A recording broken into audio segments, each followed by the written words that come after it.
जरा सोचो, दुनिया भर में भगवान की पूजा होती है, लेकिन अवतार हमेशा भारत में ही क्यों हुए? क्या ये सिर्फ आस्था है या भारत की मिट्टी में सच में कुछ अलग है? ये भावनात्मक सवाल नहीं है, ये सभ्यता का सवाल है।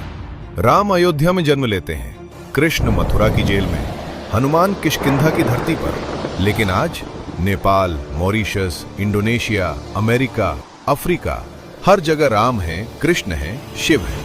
तो फिर सवाल सीधा है, अगर भक्ति ग्लोबल है तो अवतार लोकल क्यों? क्योंकि अवतार सिर्फ पूजा के लिए नहीं होते, अवतार होते हैं संतुलन के लिए, और संतुलन वहीं बिगड़ता है जहां सभ्यता सबसे गहरी होती है। भारत सिर्फ एक देश नहीं था, ये एक धार्मिक प्रयोगशाला था, जहां दर्शन जन्म लेते थे, जहां उपनिषद सवाल पूछते थे, जहां ऋषि ब्रह्मांड को भीतर खोजते थे। जब धर्म की परिभाषा सिर्फ नियम नहीं बल्कि कॉस्मिक ऑर्डर हो, तो अवतार भी वहीं उतरते हैं। सोचो, राम किसी महाशक्ति साम्राज्य में क्यों नहीं जन्मे? क्योंकि राम सत्ता नहीं, मर्यादा सिखाने आए थे। कृष्ण जेल में क्यों जन्मे? क्योंकि वो दिखाना चाहते थे अंधेरा कितना भी गहरा हो, प्रकाश वहीं जन्म लेता है। भारत की खासियत ये नहीं कि यहाँ मंदिर ज्यादा है, खासियत ये है कि यहाँ अवतार की जरूरत को समझने वाली चेतना थी। दुनिया के कई हिस्सों में ईश्वर डर बनकर आए, भारत में ईश्वर संवाद बनकर आए।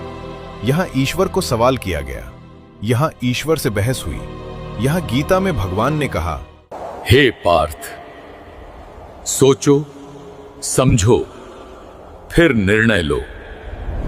इसीलिए आज इंडोनेशिया में रामायण नृत्य है, थाईलैंड में राम राजा का आदर्श है, अमेरिका की सड़कों पर हरे कृष्णा गूंजता है। क्योंकि अवतार भारत में जन्मे, लेकिन संदेश मानवता के लिए था। भारत जन्मभूमि था, दुनिया कर्मभूमि बन गई। तो सवाल ये नहीं कि भगवान भारत में क्यों जन्मे, सवाल ये है क्या हम आज भी उस धरती के योग्य हैं जहां अवतार उतरते थे? क्योंकि अवतार भूमि नहीं चुनते, चेतना चुनते हैं। अगर आपको लगता है कि भारत सिर्फ एक देश नहीं, एक चेतना है, तो इस वीडियो को सिर्फ लाइक मत करो, शेयर भी करो। क्योंकि सवाल अवतार का नहीं है, सवाल है कि क्या हम उस भूमि के योग्य हैं जहां ईश्वर जन्म लेते हैं। कमेंट में अपना जवाब जरूर लिखें।